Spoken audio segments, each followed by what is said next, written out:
जय श्री राम। विवाह पंचमी 2021। अब जय सिया राम हमने कहा तो आप समझ ही गए होंगे कि भगवान श्री राम का विवाहोत्सव बहुत ही महत्वपूर्ण होता है। तो इसका शुभ मुहूर्त जानेंगे, सरल पूजा की विधि जानेंगे और भगवान श्री राम के जन्मदिन के उत्सव के बारे में जानेंगे। तो इसीलिए प्रेम से एक बार कमेंट में लिखिए जय सिया राम। आज की ये वीडियो आपके लिए खास होने वाली है, तो आप सभी वीडियो को बिना स्किप किए हुए अंत तक जरूर देखिए। विवाह पंचमी वह मंगलमयी दिन है जब भगवान श्री राम और माता सीता का शुभ विवाह हुआ था।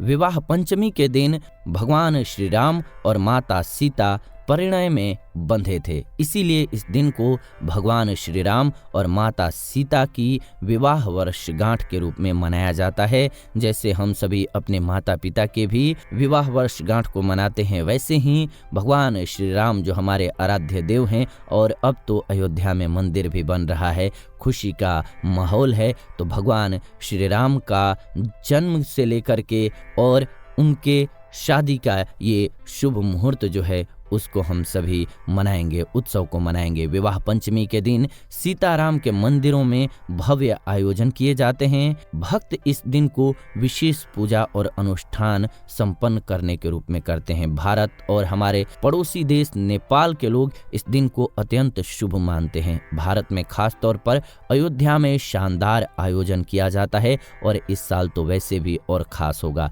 तुलसीदास जी ने रामचरितमानस की रचना भी विवाह पंचमी की दिन ही पूरा किया था। ये भी एक खास बात है। जी हाँ, रामायण का जो संपन्न किया था लिख करके बाबा तुलसीदास जी ने, वो इसी दिन किया था। विवाह पंचमी का महत्व क्या है? तो विवाह पंचमी के दिन भगवान श्री राम माता सीता की विधि विधान से की गई पूजा से विवाह में आने वाली सारी बाधाएं दूर हो जाती हैं। कोई कन्या है, कुंवारी कन्या है, यदि पूरे मन से तन्मयता के साथ भगवान श्री राम और माता सीता की पूजा करती हैं तो उन्हें मनचाहा जीवन साथी मिलता है। इस दिन अनुष्ठान कराने से विवाहित लोगों का दाम्पत्य जीवन सुखमय बनता है। विवाह पंचमी के लिए तब तो शुभ मुहूर्त को जानना बहुत ही महत्वपूर्ण हो जाता है। तो आइए आपको शुभ मुहूर्त बताते हैं। मार्गशीर्ष शुक्ल पक्ष तिथि आरंभ जो होगी वो 7 दिसंबर 2021 को रात के 11:40 से आरंभ हो जाएगी।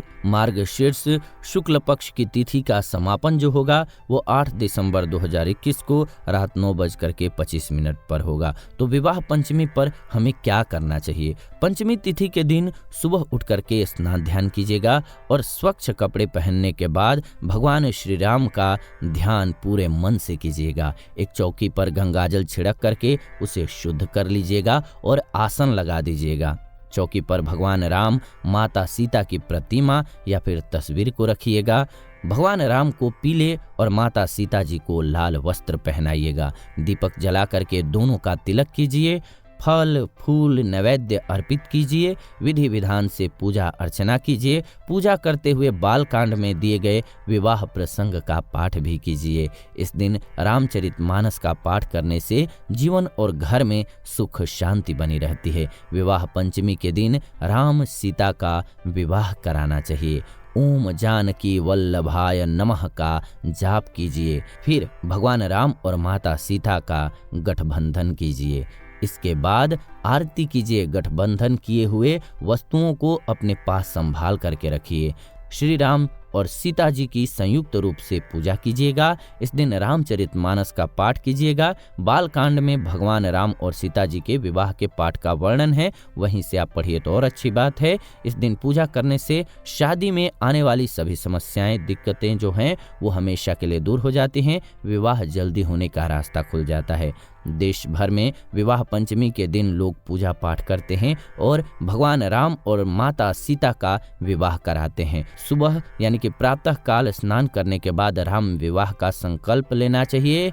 उसके बाद विवाह की तैयारियां शुरू कर देनी चाहिए। जिनका वैवाहिक जीवन सुखमय नहीं है, यानी कि आपसी मतभेद, लड़ाई झगड़े होते हैं, उन लोगों को इस दिन अवश्य पूजा करनी चाहिए। इससे वैवाहिक जीवन सुखमय होता है। विवाह पंचमी के दिन कथा पढ़ने, सुनने और सुनाने से वैवाहिक जीवन सुखमय होता है। इसीलिए कथा का श्रवण हम आपको करा रहे हैं। कथा क्या है, तो भगवान श्री राम जो हैं वो राजा दशरथ के घर पैदा हुए थे और माता सीता जानकी जो हैं वो जनक जी की पुत्री थी। ऐसी मान्यता है कि सीता का जन्म धरती से हुआ था। राजा जनक हल चला रहे थे, उस समय उन्हें एक नन्ही सी बच्ची मिली थी जिसका नाम उन्होंने सीता रखा था। सीता जी को जानकी नंदिनी के नाम से भी पुकारा जाता है। एक बार सीता जी ने शिव जी का धनुष उठा लिया था, जिसे परशुराम के अलावा धरती पर और कोई उठा नहीं पाता था।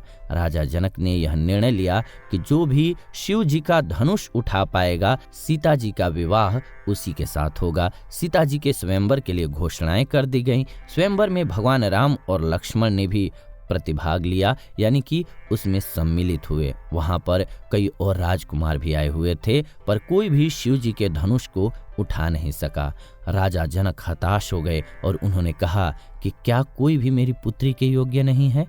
तब महर्षि वशिष्ठ ने भगवान राम को शिव जी के धनुष की प्रत्यंचा चढ़ाने को कहा। गुरु की आज्ञा का पालन करते हुए भगवान राम शिव के धनुष की प्रत्यंचा चढ़ाने लगे और धनुष टूट गया। इस प्रकार से सीता जी का विवाह राम जी से हुआ। भारतीय समाज में राम और सीता को आदर्श दंपति यानी कि पति पत्नी का उदाहरण समझा जाता है।